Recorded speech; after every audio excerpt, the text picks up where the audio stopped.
idol, meron tayo ditong onion dice, siling, panigang, bawang at siling labuyo mga idol. Meron din tayong gata. Ayan. At ito ang gagataan natin mga idol, labong.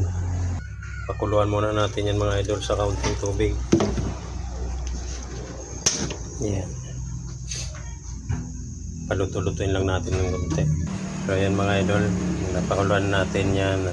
Lagay na natin ang gata. So ayan, nilalagay na natin mga idol ang gata.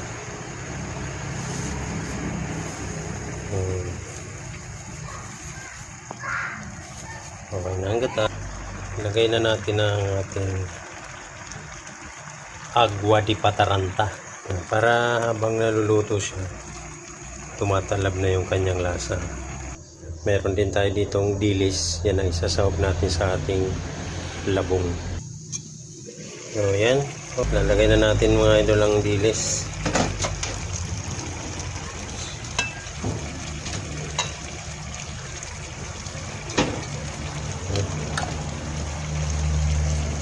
Takpan lang natin ulit. Yan na siya mga idol. Lagay natin ito pangdagdag ng aroma. Takpan natin ulit hanggang sa maluto. Takpan natin. Oh, yeah. Sarap na. Ang bango. Ang bango mga idol. Amoy na amoy ko yung aroma ng bawang at saka luya. Nahuli nga pala yung luya natin. Kaya siguro naman. Idol, maglalagay nga pala tayo ng kaunting suka.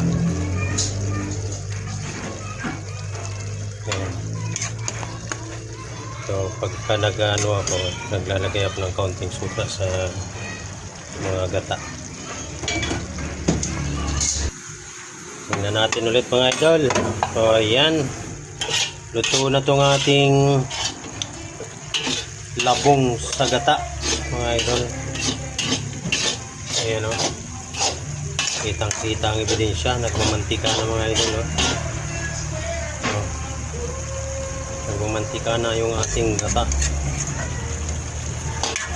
So mga idol, yung ating ginamit dito ng gata ay halagang 100 sa 2 kilong labong mga idol. Saktong-sakto lang talaga siya. Kita mo naman. Talagang nagmantika na siya mga idol. Kaya mga idol.